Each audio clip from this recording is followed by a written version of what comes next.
మెంబర్లు municipal vice chairman Shankar గారు, SSL అధ్యక్షుడు ఆనంద్ గారు, అదేవిధంగా అడ్వైజరీ సెల్ అధ్యక్షుడు కొండపల్లి వెంకటేశ్వర రెడ్డి గారు, అడ్వకేట్, మా మున్సిపల్ చైర్మన్ కృష్ణవేణి రామాంజనేయులు గారు, మాజీ చైర్మన్ మండల కాంగ్రెస్ అధ్యక్షురాలు బండల పద్మావతి గారు, అదేవిధంగా కౌన్సిలర్లు, కాంగ్రెస్ పార్టీ కౌన్సిలర్లు అందరికీ, మరి పిసిసి మెంబరు, మాజీ మార్కెట్ కమిటీ చైర్మన్ గడ్డం కృష్ణారెడ్డి గారు, రామాంజనేయులు గారు, బండల వెంకటరాములు గారు, అన్ని మండల కాంగ్రెస్ అధ్యక్షులు, బ్లాక్ కాంగ్రెస్ అధ్యక్షులు, అదేవిధంగా ఈ యొక్క కార్యక్రమానికి విచ్చేసినటువంటి వేదిక విన్నటువంటి పెద్దలందరికీ, అన్నదమ్ములకు, అక్క చెల్లెలకు, వేదిక ముందున్నటువంటి నా అక్క చెల్లెళ్ళు, అన్న తమ్ముళ్ళు, పిల్లలు, పెద్దలు, మీ అభిమానమే ఊపిరిగా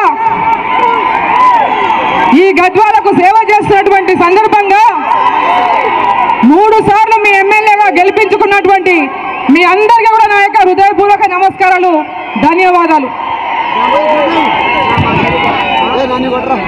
మరి ఈరోజు ఎన్నికలు వచ్చినాయి, డేట్ కూడా తొందర లోపలే వచ్చేటటువంటి అవకాశం ఉంది. ఏమైనా ఎలక్షన్ కమిషన్ డేట్ విడుదల చేయవచ్చు, షెడ్యూల్ అనౌన్స్ చేయవచ్చు. మరి ఈరోజు తెలంగాణ రాష్ట్రంలో ఈ ఎన్నికల ముందు ఎందుకు వచ్చినాయి, ఎవరి కోసం వచ్చినాయి, ఎవరికి ఏం కష్టం వచ్చిందని వచ్చినాయి, ఈ రాష్ట్రంలో ఏం అరాచకం జరిగిపోయిందని ఎన్నికలు వచ్చినాయి, ఇక్కడ ఏదైనా వరదలు వచ్చి ఏమైనా మునిగిపోయి ఏమైనా పరిస్థితులు వచ్చి ఈ ఎన్నికలు వచ్చినాయా, లేక కేసీఆర్ కుంభముజానికి ఎన్నికలు వచ్చినాయా?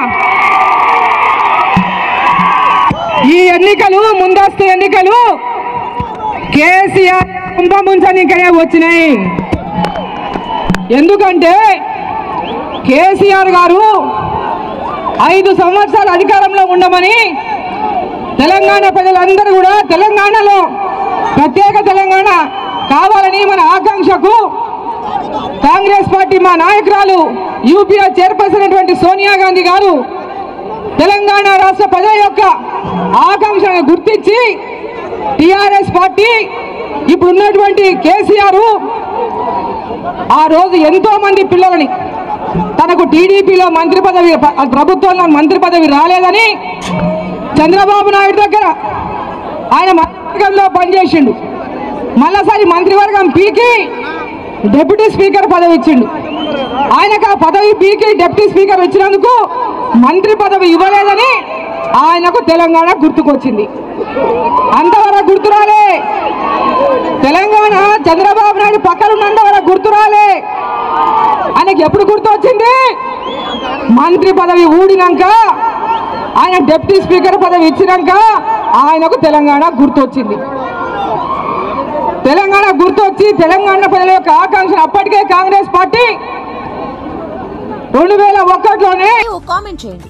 ఎప్పటికప్పుడు మా వీడియోస్ చూడాలంటే సబ్స్క్రైబ్ చేసుకోండి.